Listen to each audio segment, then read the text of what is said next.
Bonjour. Grand merci d'être là. Merci infiniment. Je m'appelle Maureen Mercier, je travaille en Ukraine. Donc les gens que je vais accueillir ici vont évidemment énormément m'intéresser parce qu'on va se poser la question de comment on travaille quand on est journaliste en Russie, comment on travaille quand on est journaliste russe hors Russie. Et puis c'est des gens qui sont très intimidants. Quand je serai grande, j'aimerais être eux tout simplement. Donc merci de les accueillir, merci de les applaudir. C'est un panel assez exceptionnel. S'il vous plaît, montez seulement. Tout d'abord, Dmitri Muratov, que vous avez vu dans ce film. Prix Nobel, évidemment. Mariana Katsarova, rapporteuse spéciale sur la situation des droits de l'homme en Fédération de Russie. Nathalie Nouguerad, ex-correspondante du Monde, spécialiste de la Russie. Asseyez-vous seulement. Asseyez-vous seulement. Je crois que vous pouvez choisir vos sièges. Et Kirill Maritnov. Merci beaucoup. Ouais, applaudissez-les, franchement. Alors.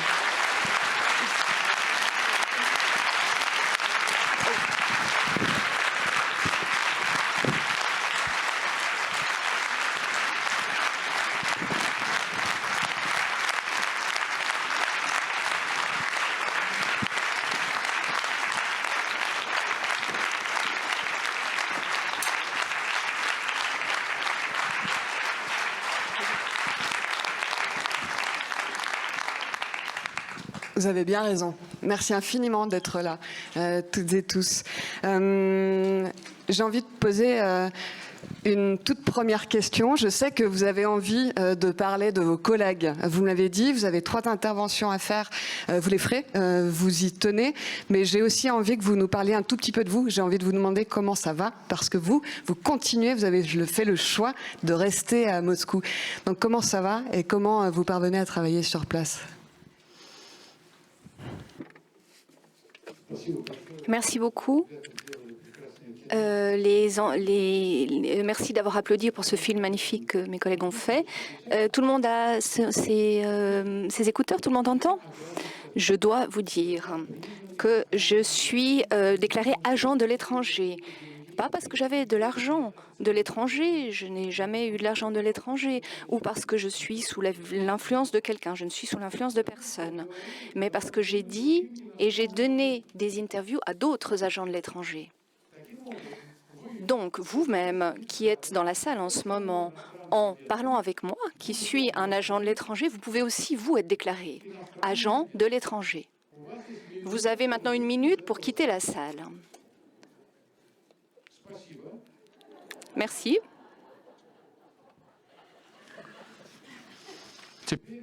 Maintenant, quelques mots.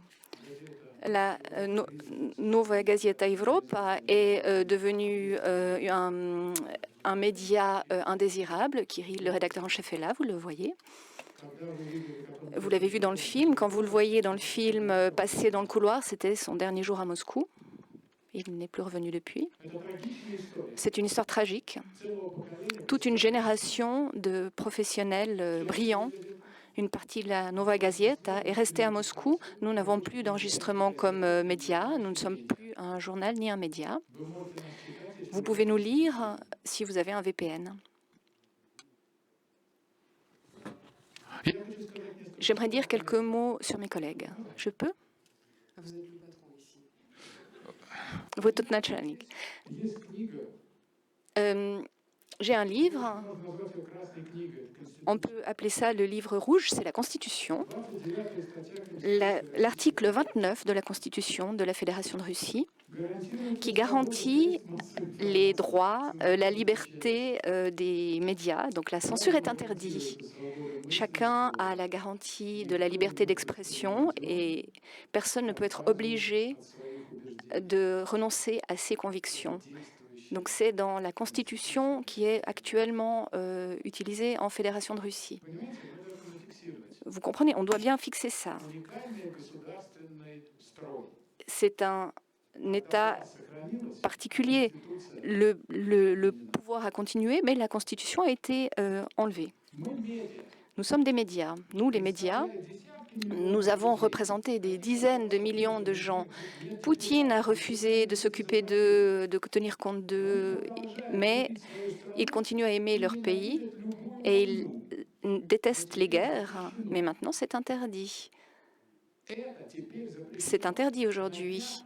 Il y a quelques jours, il y a une semaine, le rédacteur en chef de Nova Gazeta, le nouveau rédacteur en chef, après moi qui était déclaré agent de l'étranger, Sergei Sokolov, a été arrêté et accusé de discréditer le pouvoir russe. Qu'est-ce qui est écrit dans cette accusation de discrimination du pouvoir russe?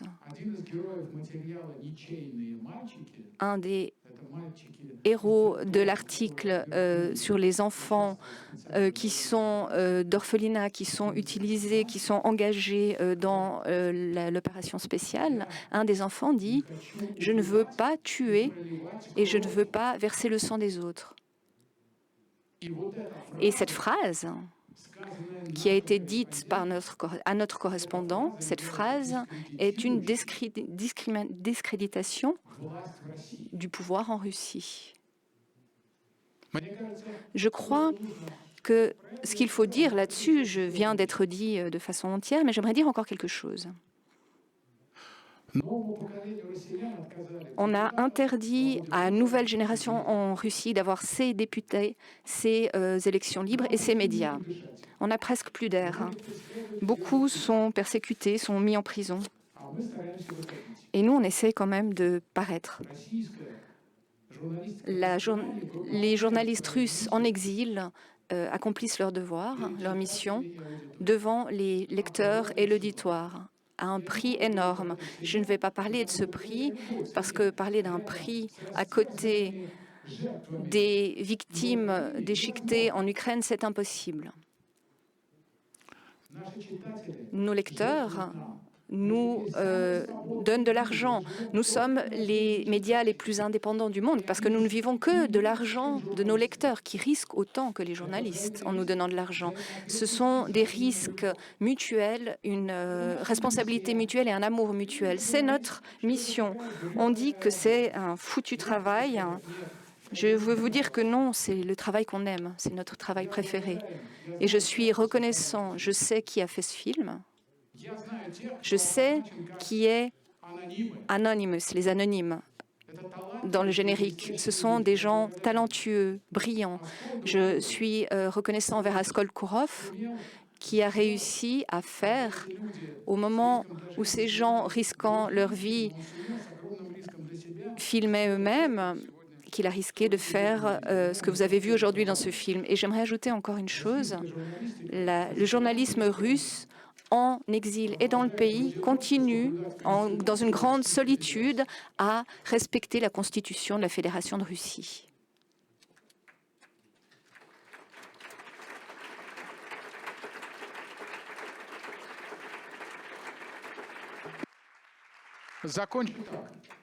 Je vais terminer ainsi. Demain, ça sera pire. Pire qu'après-demain.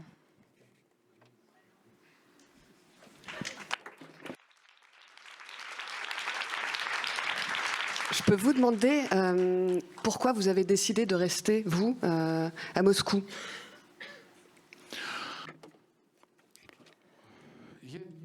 Je ne vous dirai pas mes raisons personnelles, je ne veux pas parler de moi. Je dirais qu'une chose. Klaus Mann, dans son livre Méphisto, a une phrase qui répond à cette question. Et donc, on demande à une personne pourquoi est-ce que vous êtes parti. Il dit tout le peuple ne peut pas partir. Hier, on m'a demandé, vos collègues m'ont demandé, pourquoi est-ce que les Russes s'en vont? Ils doivent renverser le pouvoir au Kremlin avec des bâtons. Et puis une minute plus tard, un autre journaliste est venu me voir et m'a dit « Mais pourquoi vous restez en Russie? Vous légitimisez le pouvoir de cette façon. » Donc je les ai fait se rencontrer et j'ai dit « Regardez entre vous. »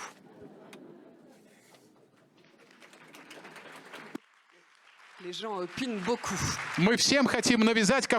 On aimerait toujours dire qu'il y a un modèle d'action, il ne faut pas le faire. Kirill, vous avez décidé, vous, de quitter la Russie.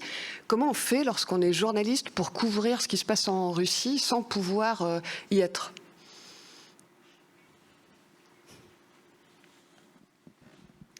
Hello everyone and thank you for having. Bonjour à tous, merci d'être ici. Je vais probablement parler le russe car j'ai rarement l'occasion de parler ma propre langue dans un événement public en Europe. Franchement, je ne sais pas comment Dmitry Muratov et mes collègues qui sont restés à Moscou tiennent le coup. Je veux dire professionnellement. Je n'ai pas compris à quel moment il fallait s'arrêter de parler. Vous avez vu au début du film, on parlait de la guerre. On disait que la guerre, c'est la guerre. On n'est pas fou. Mais 3 jours plus tard, on nous a dit que c'était pas une guerre. Et ceux qui disent que c'est une guerre vont se retrouver en prison. Et si vous voulez être un professionnel et conserver la rédaction, si vous voulez aider les collègues, vous devez prendre une décision, dire que c'est fini. On doit mettre un point final où en fait, la phrase continue et où il y a un point d'exclamation à la fin. J'ai de toute façon dit suffisamment de choses pour avoir droit à toutes les peines de prison en Russie et je crois que mon choix était assez simple, aller en prison ou partir. Je ne sais pas comment ça serait terminé si ça avait été différent.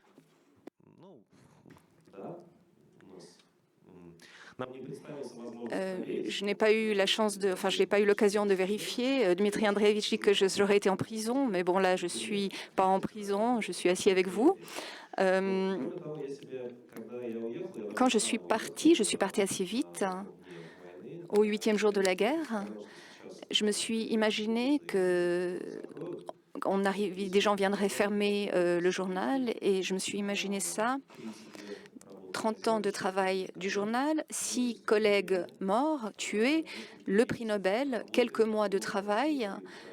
Cette couverture, la Russie bombarde l'Ukraine en russe et en ukrainien, et quelques semaines après, la fin. Et je me suis dit que c'était pas possible. On ne peut pas payer ce prix.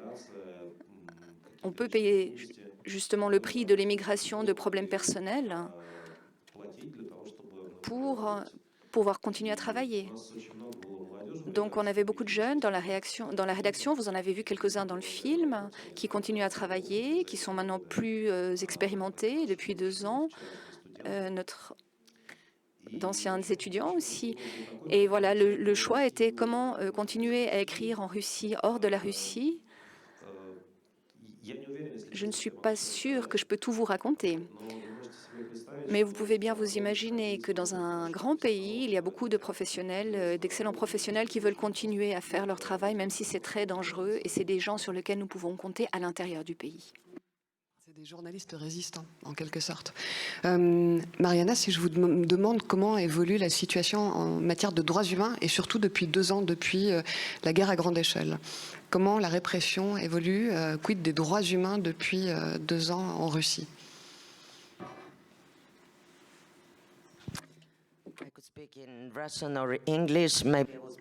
Je vais peut-être m'exprimer en anglais pour changer, même si je pourrais m'exprimer en russe aussi.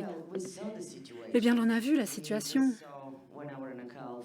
On a vu 1h30 de la réalité crue. On a vu comment les autorités bâillonnent les défenseurs des droits humains et les médias. Pour moi, c'est très douloureux et je suis sûre que c'est douloureux pour tout le monde de voir les gens devant les bâtiments de mémorial.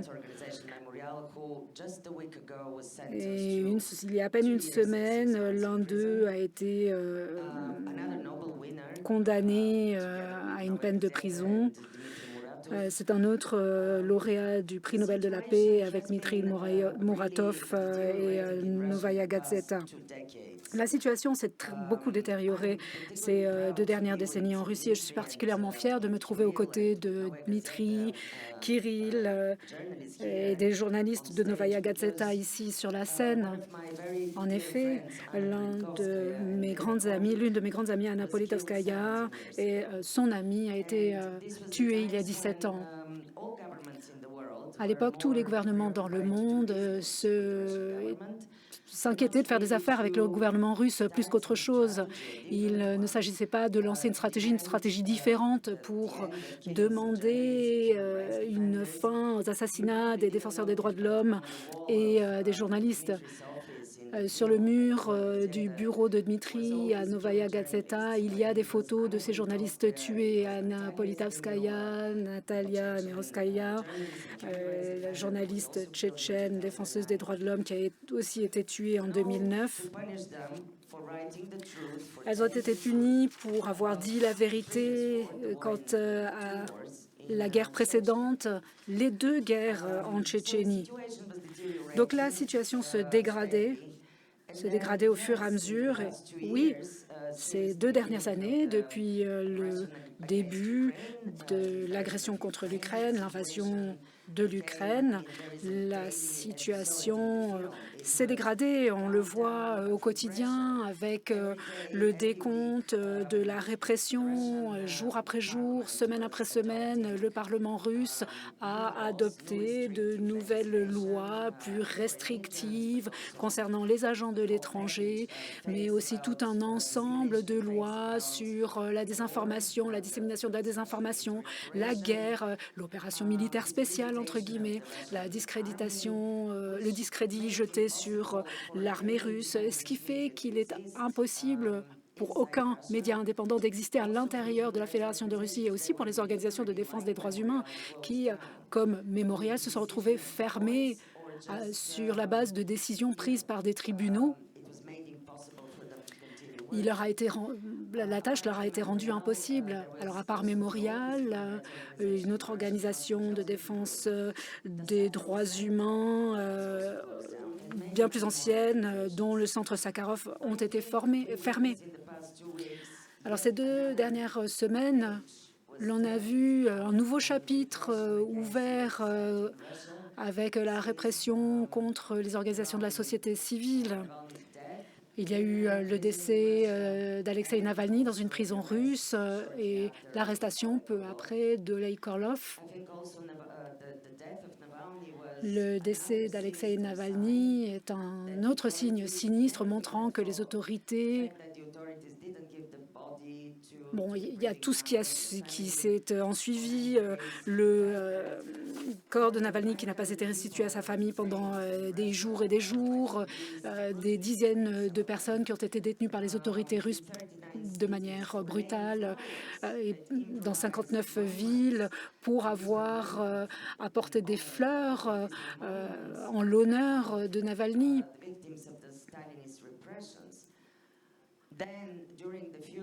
Et puis, durant les funérailles, la police a bouclé tous les cimetières et a commencé à arrêter, interpeller les gens qui s'étaient rendus aux funérailles.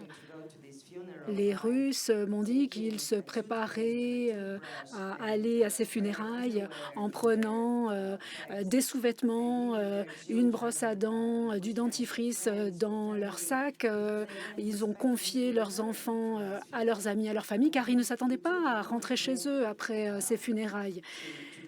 Ça leur a coûté beaucoup de courage que d'y aller et cela a montré que tout ce que font les autorités autour du décès de Navalny, mais je parle de décès, mais c'est une mort très lente. Il a passé des années en prison, 300 jours à l'isolement. J'ai déjà fait des déclarations disant que ces conditions de détention se résumaient à de la torture. Les autorités ont torturé Navalny, donc ce qui est arrivé n'était pas inattendu. Mais le simple fait qu'il n'ait pas permis ce que moi et les autres rapporteurs spéciaux des Nations Unies, nous avons demandé une enquête indépendante du décès de Navalny, qu'il y ait une autopsie indépendante pour que le monde et sa famille puissent voir et savoir pourquoi il était mort. Les autorités ont tellement peur de Navalny, mort ou vif, qu'ils ont commencé à cacher son cadavre, ils ont interpellé les gens qui lui rendaient hommage. Voilà un petit peu l'ambiance qui règne, voilà un petit peu la situation en Russie. Maintenant, ce qui est important, ce qu'il nous faut tous garder à l'esprit, et j'ai entendu des voix disant la Russie compte 150 millions d'habitants, pourquoi est-ce qu'il n'y en a que si peu qui se sont rendus à ces funérailles? Et puis d'autres m'ont dit, mais 20 000. Est-ce que quand on voit cette foule, alors oui, il y a les gens qui disent ils auraient pu être plus nombreux, mais est-ce que c'est quelque chose qui donne de l'espoir? Je vous pose un petit peu à tous la question, qui connaissez très bien la Russie. Est-ce que vous avez été surpris du nombre de personnes? Est-ce que ça vous a donné de l'espoir, ou au contraire, vous vous êtes dit si peu de monde finalement, même si effectivement il y avait une foule? Comment vous l'avez vécu toutes et tous? Moi, je voulais juste finir en disant que c'était une démonstration de courage absolument incroyable. Or, en Russie, tout n'est pas une question de chiffres. Il ne faut pas juger ce qui se passe en Russie par le nombre de personnes qui manifestent, qui se présentent, qui affichent des posters contre la guerre. C'est une société autoritaire, quasi totalitaire. Et dans cette société, et moi je suis bulgare, j'ai grandi sous l'ère communiste, je sais ce que c'est, je sais ce qu'est la répression, mais ici, ça va encore plus loin que cela. C'est encore plus exagéré eu égard à la brutalité de toute la machine policière. Et puis, il y a la peur qui est instillée par les autorités dans la population avec les arrestations, les assassinats. Donc, il ne s'agit pas seulement d'une question de chiffres. Je pense qu'il nous faut tous applaudir ces Russes courageux, y compris ceux qui sont ici ce soir.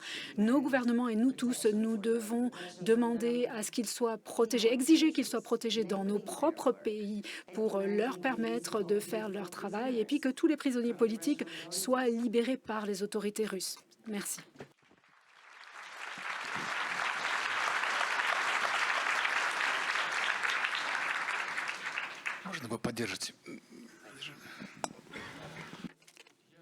Je voudrais...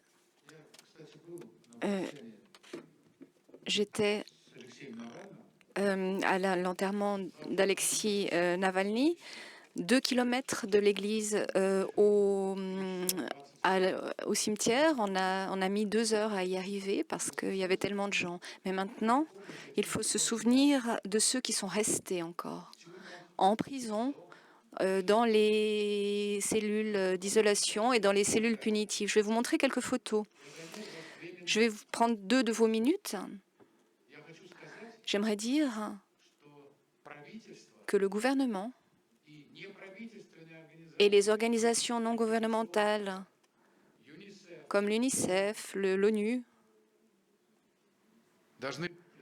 que les gouvernements et toutes ces organisations doivent faire tous les efforts possibles pour non seulement échanger les militaires entre eux, mais pour libérer et échanger les prisonniers politiques. Il ne faut pas trahir des secrets, mais il faut dire qu'on est prêt à le faire. Sacha Skochilenko, elle est artiste. Pendant le jugement, on ne l'a pas aidée. Elle avait fait quelques appels à la paix sur des étagères d'un magasin. Elle a reçu 7 ans de prison. 7 ans.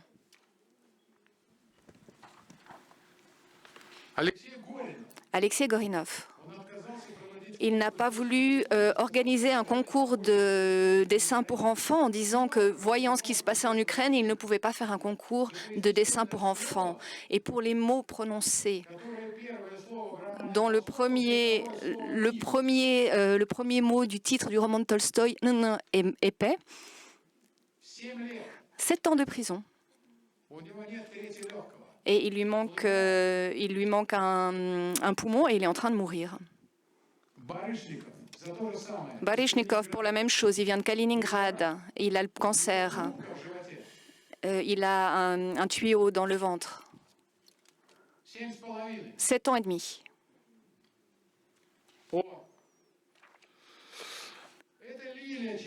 C'est Lilia Tchanysheva, qui était une aide de Navalny, qui était dans l'état-major de Navalny. Pour ça, 7 ans et demi.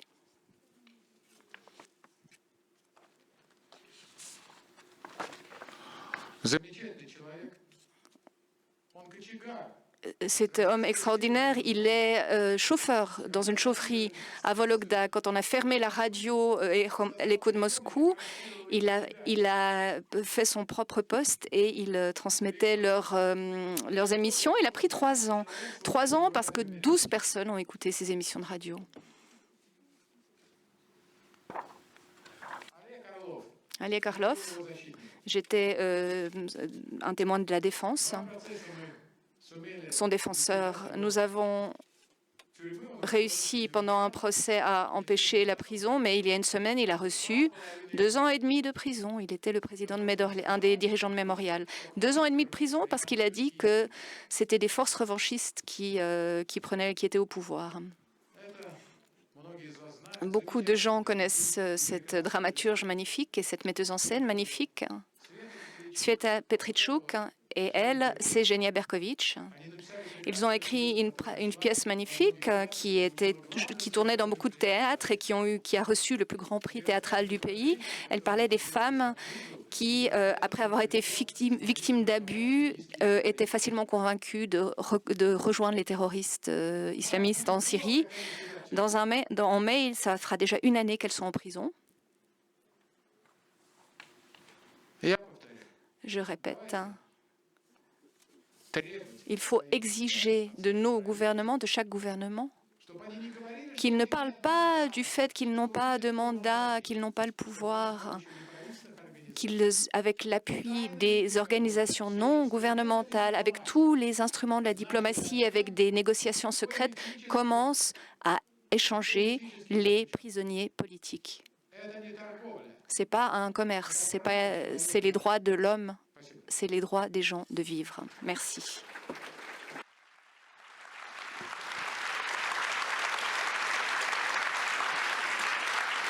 Nathalie, en préparant ce panel, on a eu une discussion intéressante. Vous connaissez très très bien la Russie et depuis fort longtemps.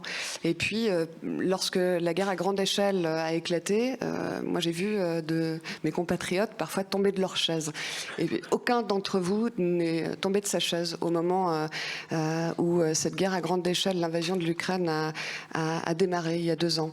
Vous l'avez vu venir comme tant d'autres. Pourquoi? Pas de cette manière-là, mais la militarisation de la société russe, vous l'avez même écrit il y a quelques années, vous le voyez, et puis nous, on était dans une forme de déni, sans doute. Nous, non-connaisseurs, je me mets dans le lot de la Russie. Vous pouvez nous dire pourquoi ça n'était pas complètement une surprise pour vous, malheureusement? Bonsoir à tous. Et, je veux dire que c'est un très grand honneur d'être sur une scène aux côtés de Dimitri Muratov. Je veux le dire en tant que journaliste européenne et aussi quelqu'un qui a couvert... j'ai travaillé en Russie dans les années 90, durant le premier mandat de Vladimir Poutine, jusqu'en 2005. J'ai couvert la guerre de Tchétchénie pour le journal Le Monde, qui est une expérience qui a changé ma vie. Et je l'ai fait grâce à l'aide de membres de l'équipe de Dmitri Muratov à Novaya Gazeta. Et je veux nommer Anna Politkovskaya et Natasha Estemirova. Vous avez devant vous un rédacteur en chef héroïque, voilà, tout simplement, et qui incarne cette partie de la Russie qui résiste à ce que Mariana a appelé un totalitarisme rampant. Mais je veux dire 3 choses.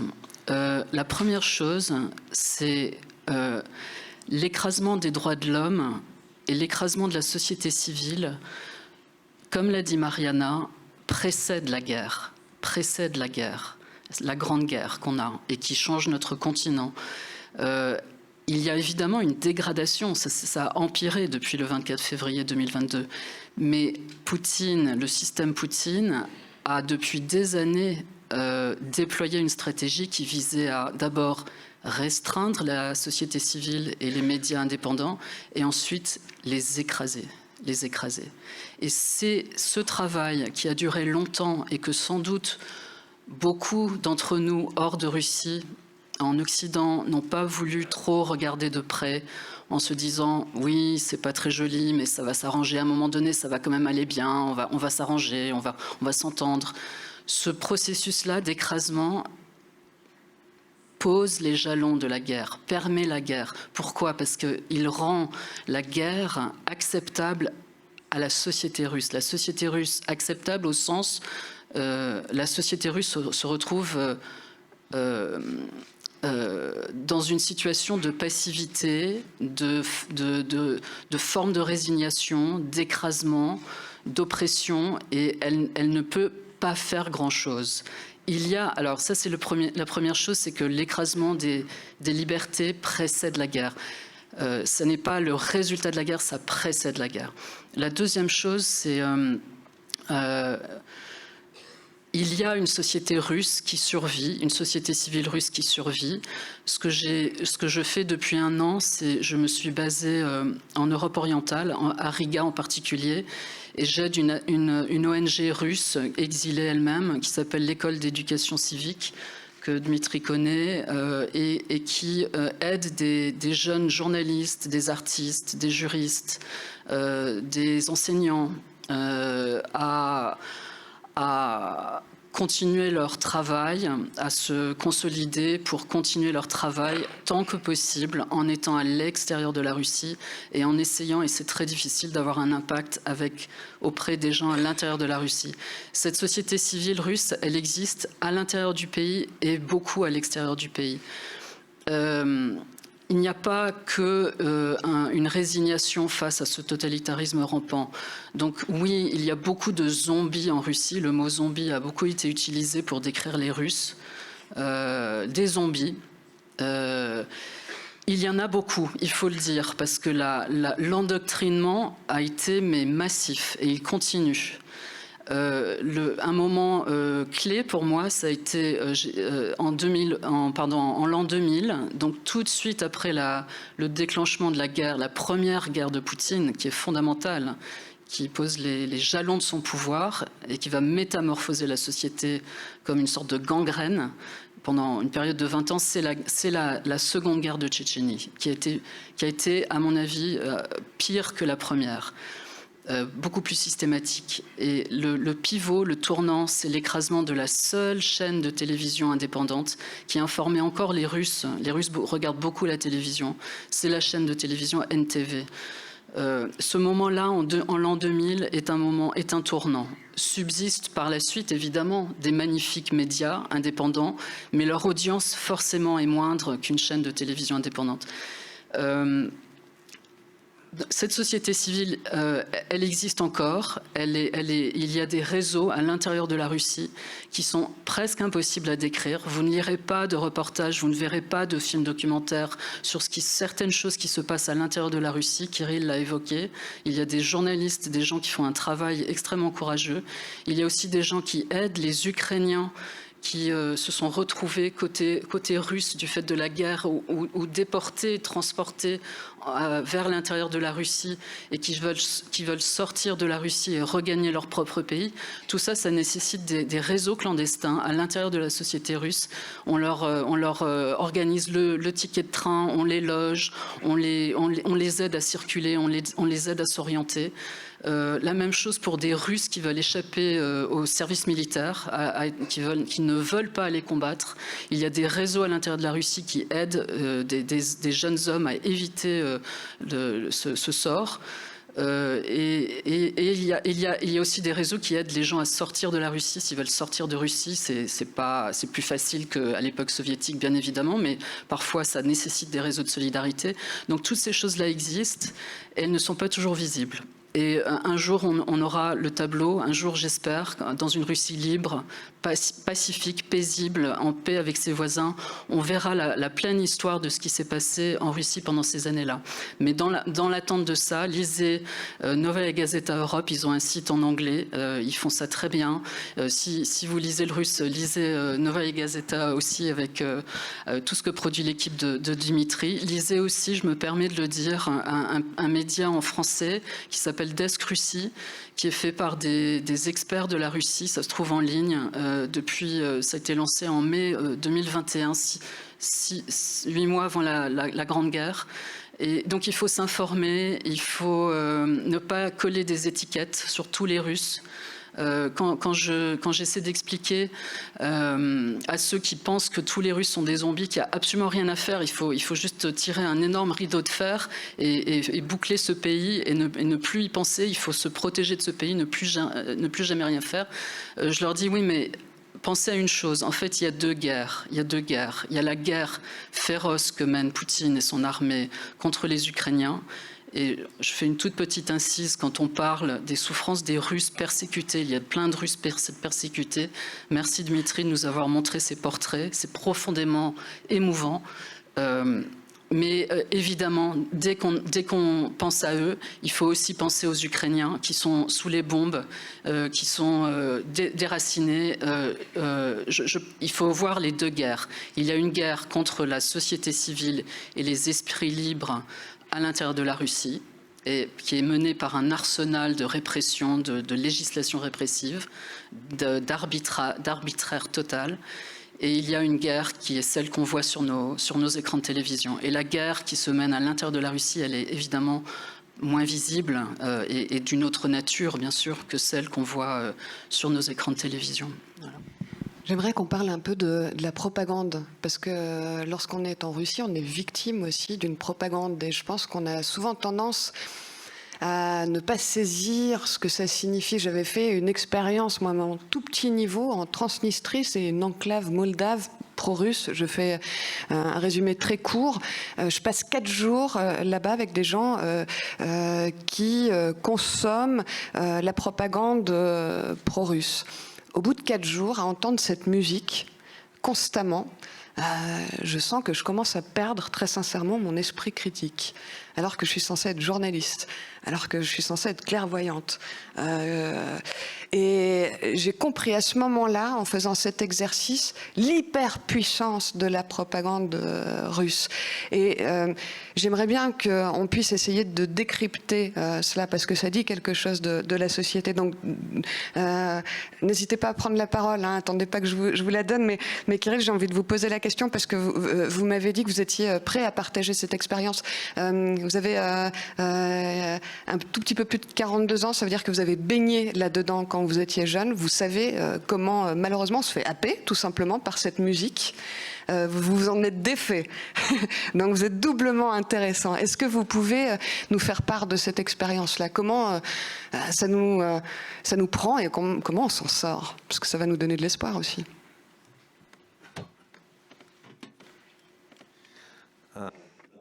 Oui, merci pour cette question.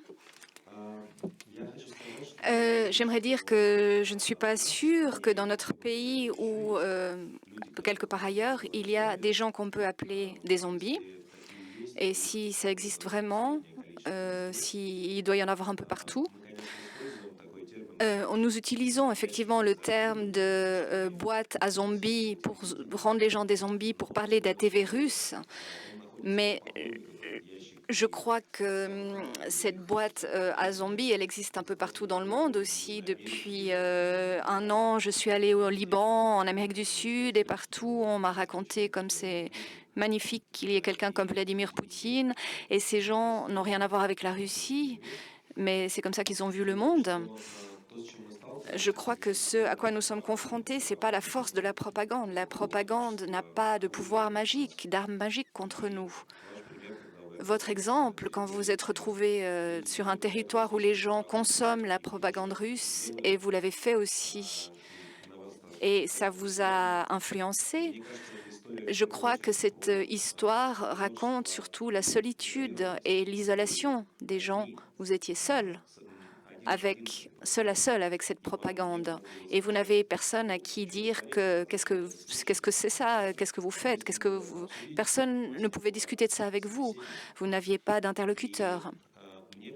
Et je crois que le problème principal, la raison principale pour laquelle la propagande russe a cette en ce moment est vainqueur en Russie, pourquoi elle gagne les gens et qu'elle a autant de partisans dans le reste du monde, y compris en Europe, c'est parce que les gens ne croient plus les uns dans les autres, parce que la société est de plus en plus faible. Les causes de la faiblesse de notre société, c'est le fait que nous avons vécu l'époque soviétique. Les gens ne saluent pas leurs voisins quand ils vivent dans un immeuble. C'est cette chose un peu bizarre, comment ça, on doit saluer les gens dans un ascenseur. En Russie, on n'est toujours pas habitué à se saluer dans l'immeuble. Les gens croient qu'il ne faut faire confiance à personne. Les gens essaient d'expliquer pourquoi notre vie, pourquoi nous ne vivons pas aussi bien, aussi riches que dans d'autres pays. Ils essaient d'expliquer ça en se disant qu'il doit y avoir des ennemis qui nous ont empêchés d'avoir cette belle vie. Et cette propagande, quand elle arrive aux gens, Dmitri aime bien l'exemple des gens âgés en Russie qui sont souvent seuls à seuls. Les parents sont loin, la famille est loin, et ils se retrouvent seuls à seuls avec Poutine. Ils parlent avec lui à travers la télévision et ils ont ces relations étroites et familiales avec lui. On sait bien que dans tout totalitarisme apparaît parce que les gens ne se croient plus entre eux, n'ont plus l'habitude d'agir ensemble. Et nous savons que, et je crois que dans ce sens, c'est une des raisons pour lesquelles on n'a pas à avoir honte, une des rares raisons pour lesquelles on n'a pas à avoir honte de notre pays. Personne a demandé à Poutine de commencer ces guerres. Et cette terrible guerre contre l'Ukraine, personne ne lui a demandé de la commencer. Vous ne trouverez pas d'exemple où des gens sont venus sur la place rouge avec des panneaux disant « Commençons la guerre ». Mais vous pouvez trouver des dizaines de gens qui ont demandé le contraire avec des panneaux et qui l'ont demandé il y a déjà 9-10 ans, quand il y a eu la première phase de la guerre, l'annexion de la Crimée. Et si on veut parler de mon expérience personnelle, je crois qu'il y a beaucoup de raisons différentes et que chacun d'entre nous et d'entre vous aussi ont risquent de se retrouver dans une situation où ils auraient envie de croire la propagande, l'existence des reptiloïdes, de croire Trump. Pourquoi ne pas croire? Si vous êtes seul et que vous n'avez personne à qui faire confiance, vous allez peut-être penser que, comme notre propagande le dit, tout le monde est corrompu. Donc, un politicien corrompu, c'est pas un problème, c'est normal. Et ça peut continuer jusqu'à ce que vous rencontriez des gens qui peut un peu vous faire sortir de là, peut-être vous secouer l'épaule et dire allez, discutons un peu, échangeons des arguments. Si vous ne rencontrez pas ces gens à qui vous pouvez faire confiance. Et dans ce sens, on sait que la société européenne est plus forte que la société qui est sortie de la période soviétique. Donc, j'ai mis beaucoup de temps à arriver à mon expérience personnelle, mais je crois que dans mon expérience personnelle, les gens que vous voyez dans le film, le fait que j'ai eu la chance il y a 10 ans, par hasard, de les rencontrer, c'est mon antidote contre la tyrannie. J'ai confiance en ces gens. Je travaille avec ces gens. Et c'est pour ça que je n'ai pas besoin de croire en la propagande. Voilà, c'est très brièvement la réponse personnelle.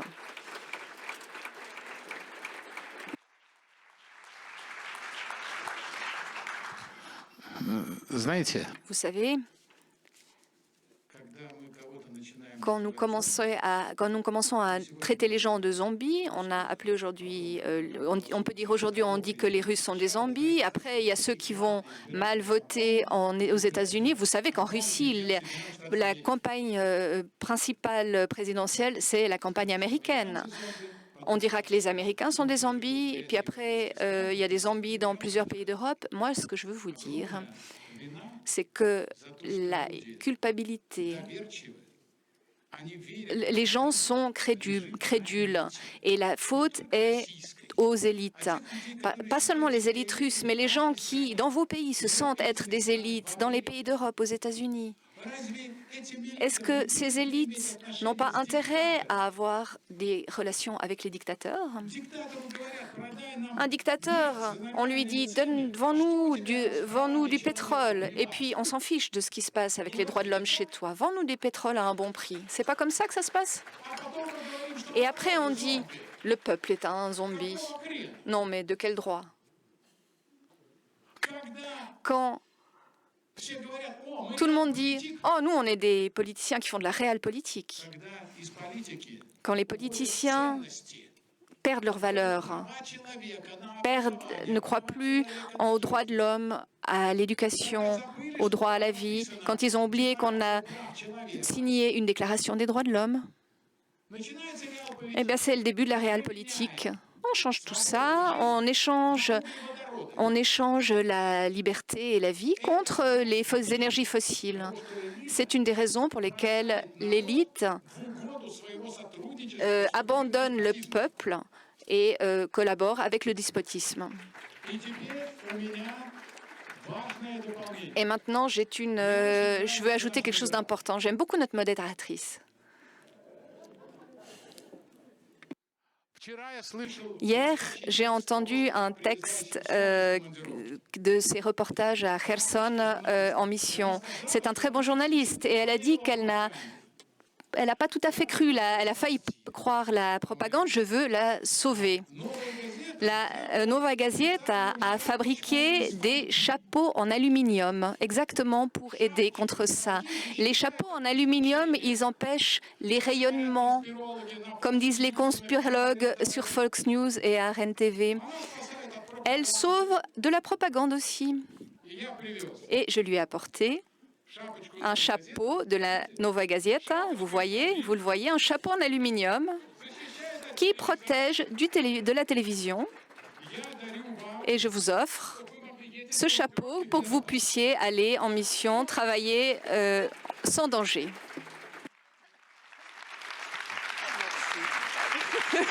Me voilà sauvé. Merci infiniment. Vous voulez intervenir? Vous voulez mon chapeau? On en a tous besoin. Now that we're protected, On est tous protégés maintenant, je crois. C'est tellement difficile de parler après Dimitri. Mais je dirais qu'il est très à la mode maintenant d'avoir une sorte de haine contre les Russes. Dans mon pays, je travaillais avec un autre lauréat du prix Nobel de la paix, Svetlana Alexievitch, une écrivaine bélarusse, et je parlais russe avec elle. Et un passant dans la rue nous a entendus, nous a vus. Et j'étais sous le choc. Mais Svetlana est quelqu'un qui habite en exil également, puisqu'elle était active dans la révolution en Biélorussie. Avec ce niveau de russophobie qui existe, les gens ne font pas de distinction entre le gouvernement de la Fédération de la Russie, les criminels de guerre qui ont commis des crimes de guerre ou ont donné l'ordre pour ces crimes en Ukraine, ou même contre leur propre population. Et merci Nathalie de m'avoir cité. J'avais fait une déclaration au deuxième anniversaire du lancement de la guerre contre l'Ukraine. Il y a deux guerres, une guerre à l'intérieur de répression et une guerre à l'étranger, une guerre contre son propre peuple en Russie. Mais ce qui est important de dire, c'est que la propagande est utilisée également par le gouvernement russe,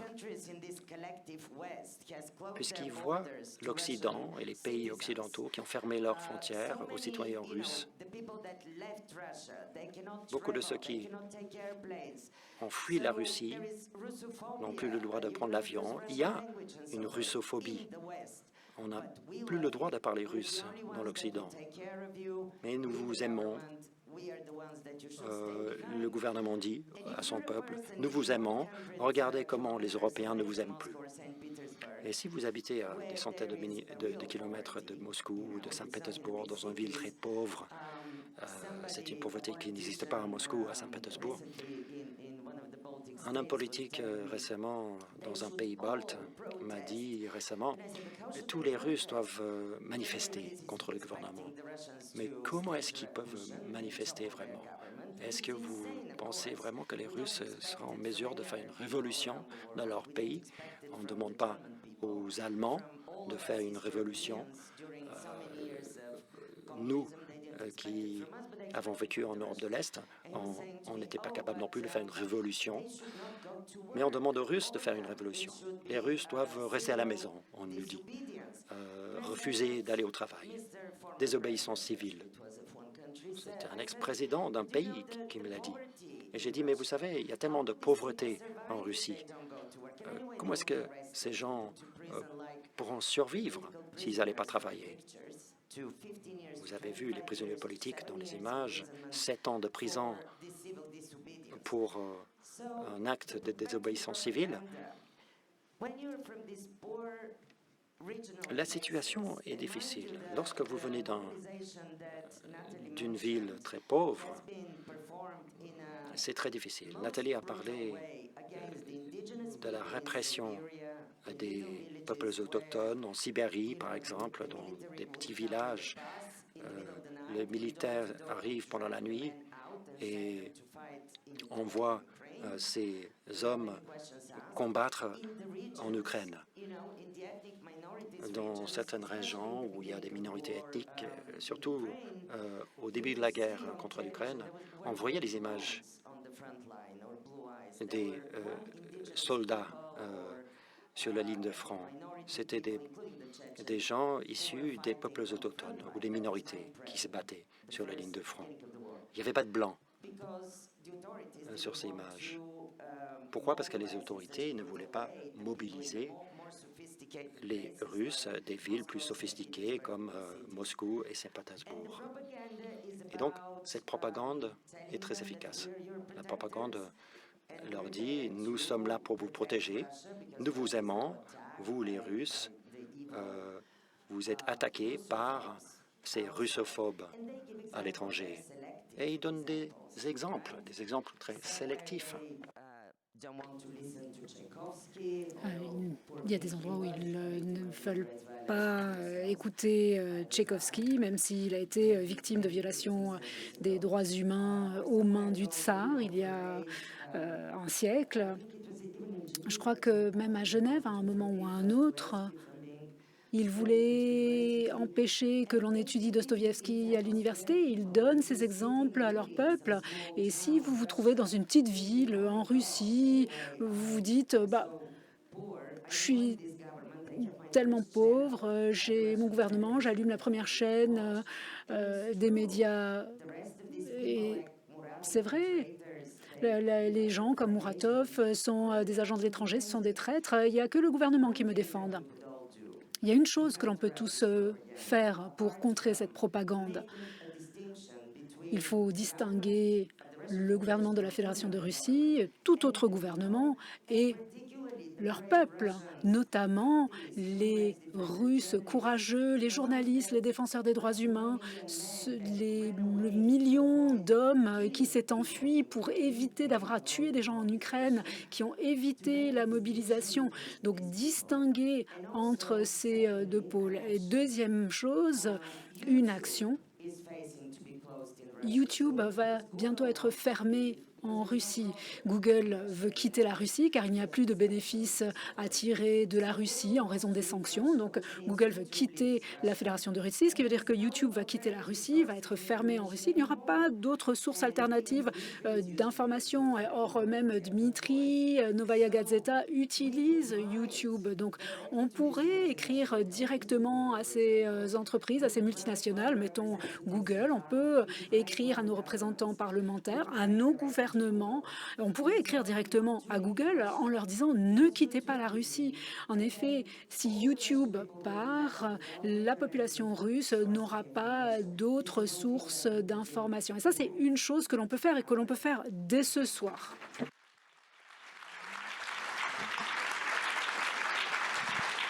Nathalie, vous vouliez intervenir? Non. Pour prolonger. Les Ukrainiens me disent souvent on a besoin d'armes, évidemment, mais on a besoin de gagner la guerre de l'information. On a besoin de lutter contre cette propagande. Si vous deviez nous donner un conseil à nous tous, qu'est-ce qu'on peut faire? Quel est le levier, hormis celui-ci, qui est précieux et que je garderai toute ma vie? Qu'est-ce qu'on peut faire à partir de demain pour essayer de lutter à notre échelle contre cette propagande rampante et qui nous atteint jusqu'ici en Suisse?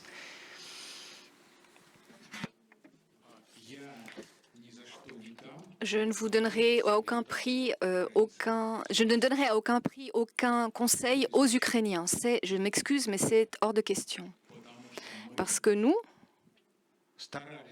nous avons tenté de travailler, mais nous n'avons pas pu obtenir. Il nous a manqué quelques années de liberté. Donc, qu'est-ce que nous pouvons faire? C'est une génération unique qui est née sur Terre aujourd'hui, une génération unique qui était en Russie aussi. Comme Mariana a dit, près d'1 million de personnes sont parties. Moi, je pense que 700 000 personnes sont parties, des gens qui ont beaucoup d'empathie, des professionnels, des humanistes.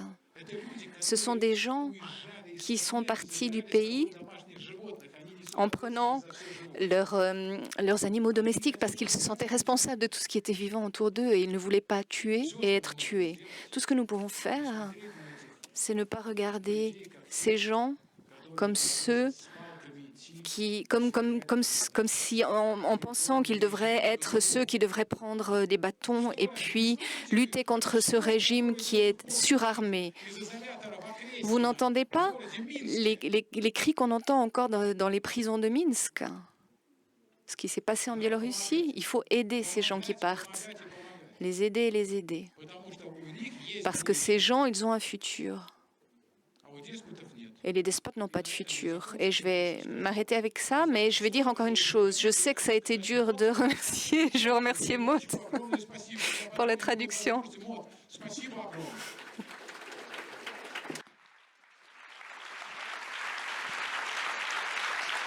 Merci beaucoup. Это мы можем сделать.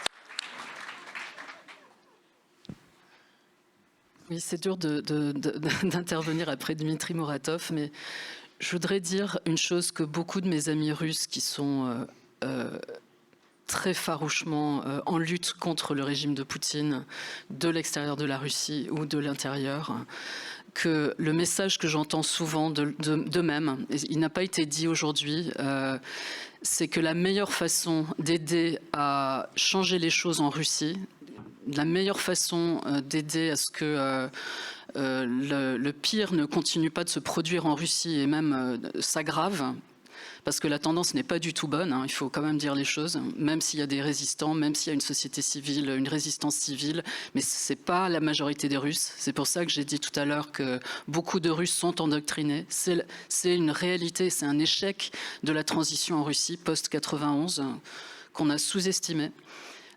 Ces amis, qu'est-ce qu'ils disent? Ils disent la meilleure façon d'aider à ce qu'il y ait les conditions du changement en Russie, parce qu'il faudra du changement politique en Russie, total, c'est d'aider l'Ukraine.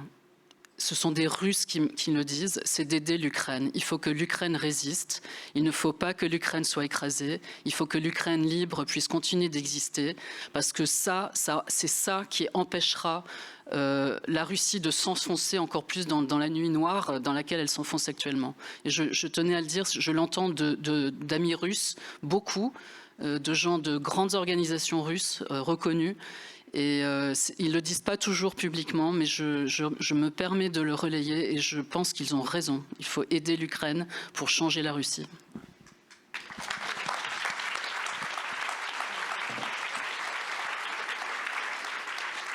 Merci infiniment. Surtout ne bougez pas parce qu'on a 18 minutes 17 secondes pour faire en sorte que vous puissiez poser vos questions. Je vous demanderai juste une seule chose, essayez de faire court, donc ne faites pas comme moi. Court, de manière à ce qu'ils puissent vous répondre amplement.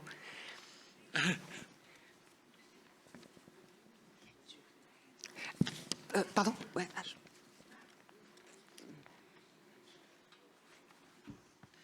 Merci. Bonjour, donc je vais faire un court déjà, mais je vais quand même remercier le festival pour le film et les invités. J'avais une question pour Dimitri Muratov. Je le remercie aussi pour son combat et puis ses mots, notamment votre réaction par rapport aux zombies, ce que vous avez dit qui nous concerne. J'ai une question sur l'avenir et qui est liée au passé. Par le passé, il y avait la guerre froide. Un système totalitaire à l'Est et à l'Ouest. Nous avions des dictatures, Portugal, Espagne, etc., des démocraties mais qui menaient des guerres, le Vietnam, des invasions, Panama, etc. Je passe très vite. Aujourd'hui, est-ce qu'il y a une totalitarisation à l'Est, donc chez vous en Russie, et est-ce qu'à l'Ouest, une jeunesse aussi qui s'est révoltée dans les années 70-80 a été réprimée. Aujourd'hui, des jeunes se révoltent aussi, ils sont réprimés. Nous avons deux pays, et je terminerai là-dessus, qui sont dans le camp occidental, entre guillemets, qui mènent deux guerres. Premier pays, Israël, qui massacre des dizaines de milliers de gens. Deuxième pays dont on parle moins, la Turquie, qui massacre des milliers de Kurdes. Et il y a des centaines de journalistes qui sont emprisonnés dans les prisons turques. Je ne parlerai pas d'Assange.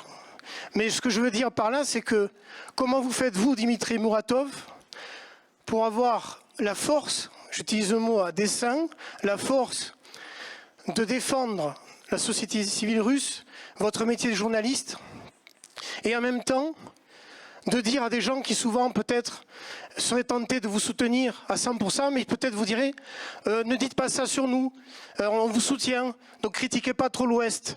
Comment on fait dans un système qui devient totalitaire à l'Est et à l'Ouest qui semble devenir autoritaire? C'est ma seule question, elle n'est pas facile et je vous remercie de m'avoir laissé un peu de temps. Voilà.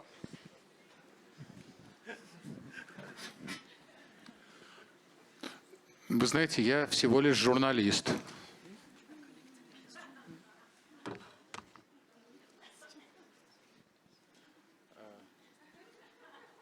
Я просто журналист.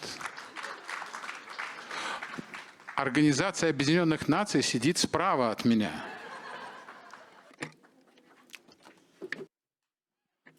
L'ONU est à ma droite. L'ONU est assise à ma droite.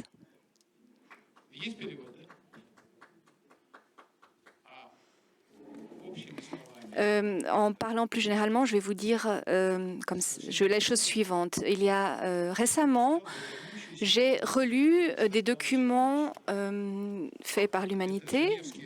C'est les conventions de Genève, un document extraordinaire de l'humanité. Pourquoi est-ce qu'on ne fait pas attention? Il faut faire en sorte que ces documents marchent à nouveau. C'est la Déclaration des droits de l'homme, où on dit où tout est défini, de la droit à la vie, de droit à la liberté de confession. C'est les accords d'Helsinki, ce pacte d'interdiction de la guerre comme solution pour tout, de solution dans des disputes politiques. Cette année, 50 pays vont choisir de nouveaux dirigeants. 50 pays, je crois. 1 milliard de gens vont se choisir de nouveaux pouvoirs. Combien? 80 pays, merci. Merci, c'est du bon fact-checking. D'accord. 50 vont élire et puis 50 seront élus, d'accord? Chaque politicien aujourd'hui est obligé, devrait, pour entrer en politique, signer la Convention des droits de l'homme. Il peut être de gauche, de droite, d'un parti, d'un autre parti. Il peut être pour que les vaches ne pètent pas ou pour qu'on ne prenne pas de pétrole. Mais il peut être pour ce qu'il veut. Mais quand on commence la politique, il faut signer. Oui, je suis pour que chaque personne ait le droit à la vie, le droit à la liberté, le droit à exprimer, de la liberté d'expression. Que ces gens ne perdent pas ces droits dans quel pays qu'ils soient. Demandez aux politiciens, tu veux qu'on t'élise, mais tu as signé cette convention des droits de l'homme? L'humanité a payé de dizaines de millions de vies par la Deuxième Guerre mondiale pour que cette déclaration soit signée. Et moi, je vais vous dire, tous ceux qui construisent un nouvel ordre mondial en oubliant la Déclaration des droits de l'homme, ils font peut-être un ordre juste, un grand, bel, nouvel ordre mondial. Mais pourquoi est-ce qu'ils commencent toujours avec des dictatures dans leur propre pays? Parce qu'ils n'ont pas signé, si vous n'avez pas signé la Déclaration des droits de l'homme, n'entrez pas en politique. On essaie de prendre 2 ou 3 questions pour essayer, et faites des questions courtes, parce que les réponses sont tellement bonnes, ça leur laisse plus d'espace. Non, ah non, non, surtout pas vous, c'est des questions qui doivent être courtes. Des femmes maintenant, un homme, des femmes. Merci, j'étais première, en fait. Il y en a plein. Je vais poser ma question en russe, s'il vous plaît.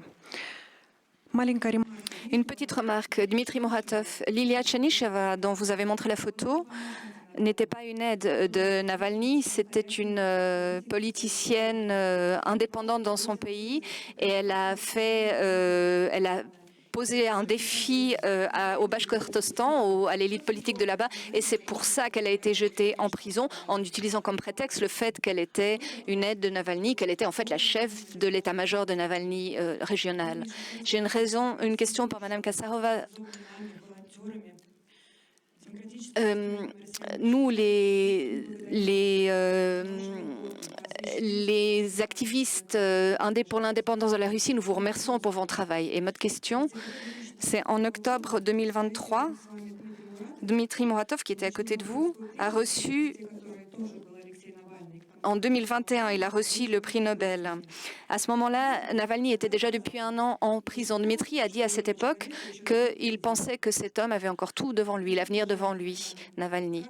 Dites-moi, Mariana, que pensez-vous si Alexei Navalny avait reçu le prix Nobel de la paix à cette époque? Est-ce que ça aurait aidé, augmenté ses chances de ne pas être tué par Vladimir Poutine? Merci.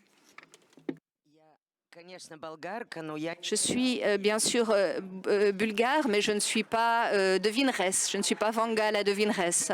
Je ne peux pas vous dire comme une Vanga ce qui s'est passé. Mais je vois qu'il y a un gouvernement qui ne s'arrête pas devant le fait que les gens ont le prix Nobel. Ça n'arrête pas ce gouvernement.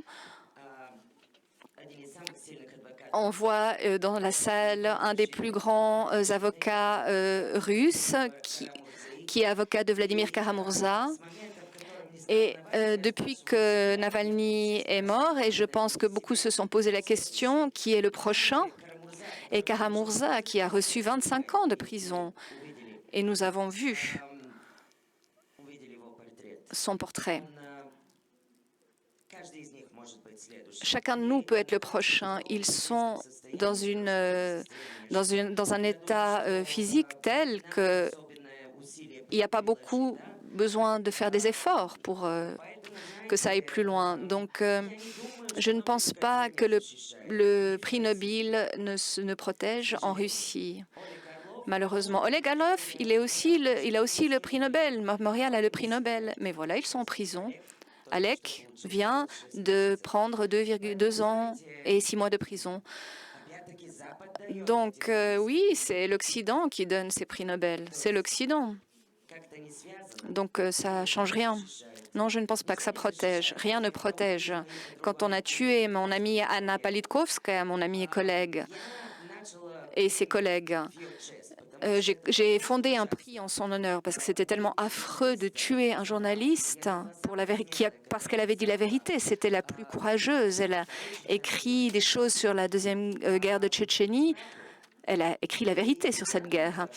Et je me suis dit que toutes ces femmes qui vont recevoir le prix Anna Politkovskaya, ça va les aider. Et le premier récipiendaire de ce prix, c'était Natalia Estemirova. Et en 2007, Natacha a aussi été tuée devant sa maison en Tchétchénie. On sait même qui l'a tuée, mais il n'y a pas eu d'enquête officielle.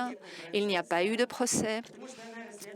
Parce qu'elle enquêtait à cette époque sur la machine de torture que le gouvernement de Tchétchénie, M. Kadyrov, le président de Tchétchénie, avait mise en place contre leur propre peuple, contre les Tchétchènes. Et elle était en train d'enquêter là-dessus. Elle était journaliste pour Novaya Gazeta et aussi défenseuse des droits de l'homme pour Mémorial. Et je suis heureuse que dans ce film, ces gens soient là ensemble, Mémorial et Novaya Gazeta et Moskva. Mais vous savez, c'est très difficile de dire ce qui peut défendre, à part notre initiative, notre position civique, et demander à nos gouvernements, à nos parlements en Europe de défendre ces gens très courageux. Beaucoup de pays ont fermé leurs frontières. Les activistes des droits de l'homme, les défenseurs des droits de l'homme ne peuvent pas entrer dans ces pays. Ils ne peuvent pas avoir de visa, ils ne peuvent pas ouvrir de compte en banque. Si tu es citoyen de Russie et dans ces citoyens, il y a beaucoup d'activistes politiques et de défenseurs des droits de l'homme qui continuent leur travail. Et c'est très important ce que Nathalie a dit, qu'il faut voir ce lien entre les organisations qui sont à l'intérieur de la Russie et ceux qui sont à l'extérieur, qui sont maintenant en exil. C'est un lien très important. Ils ne peuvent pas vivre les uns sans les autres. Et quand nous aidons les uns, que nous essayons d'aider ceux qui sont en Russie et qui ne peuvent pas exister officiellement, nous avons besoin d'aider avant tout ceux qui sont ces défenseurs des droits de l'homme, ces avocats et ces journalistes qui sont maintenant chez nous, dans nos pays, pour qu'ils ouvrent. Peut-être que, excuse-moi, Vadim Prokhorov, mais je vais donner un exemple avec toi. L'avocat de Kara-Murza, donc qui a pris 25 ans de prison et qui maintenant vit en France et continue son travail d'avocat. Pendant 6 mois, ça fait 6 mois qu'il ne peut pas ouvrir un compte en banque. Ça veut dire qu'il n'a pas d'aide d'assurance médicale. Pourquoi est-ce qu'on laisse nos défenseurs des droits de l'homme dans nos pays sans défense, sans les choses les plus élémentaires? Parce qu'ils sont citoyens de Russie. Voilà, c'est ma réponse à votre question. On peut continuer après la discussion. Merci.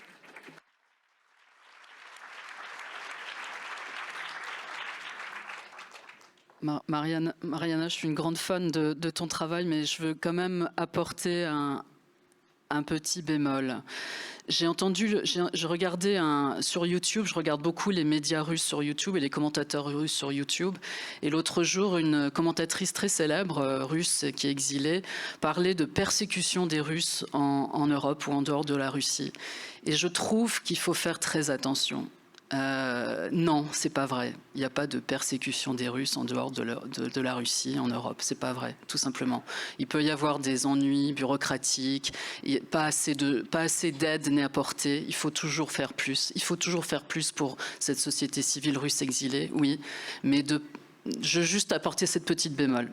Je le dis pas pour toi, mais parce que j'ai entendu une commentatrice russe très célèbre, très suivie, parler de persécution des Russes en Europe. Donc faisons attention à ne pas déformer la réalité. Voilà. Excuse me, Nathalie, did you hear me say persecution? Je n'ai pas parlé de persécution de Russes en Europe. Est-ce que vous m'avez entendu dire persécution de Russes? J'ai dit, peut-être que vous avez écouté la traduction, mais non. Vous avez écouté mon français à travers les interprètes. Mais je n'ai pas dit que les Russes étaient persécutés en Europe. Donc, il n'y a pas à me corriger. Il faut protéger mieux les Russes et les Bélarusses en Europe. Il faut leur fournir une meilleure protection pour leur permettre de travailler, pour leur donner des visas. Sinon, demain, cette Russie que nous voulons tous voir ne survivra pas. Et je dirais la même chose pour tous les citoyens étrangers qui habitent dans nos pays. Il faut les protéger, il faut leur permettre de travailler dans nos pays. C'est ça qui est important. Je vais faire une réponse courte. J'ai aussi eu l'impression qu'on a parlé de persécution. J'essayais de me souvenir, est-ce qu'il y a des persécutions des Russes en Europe? Et vous savez, je dois dire que oui. Nous avons des raisons d'être inquiets, et pas pour nous-mêmes. Mais il y a eu quelques cas assez angoissants de déportation, d'expulsion de Tchétchènes de France, parce qu'on leur dit déjà tu es russe et puis en plus tu es tchétchène, repars chez ton Kadyrov. Et on envoie ces gens, je suis désolée, qui ont des passeports russes à des tortures en Tchétchénie. Donc on ne peut pas dire qu'il n'y a pas ce problème en Europe. N'oublions pas cette réalité. Peuple dont le sort n'a pas toujours fait l'objet de toute l'attention dont il aurait dû bénéficier, y compris au sein des médias russes. Merci infiniment. Merci infiniment à vous quatre. Merci à vous toutes et tous. On aurait pu poursuivre des heures et des heures. Donc on va essayer de se retrouver dans les couloirs pour suivre ces discussions, mais on va devoir libérer la salle pour la suite des projections. Merci vraiment infiniment. Merci. Merci. Il va aller en Ukraine, celui-là. Спасибо. Спасибо.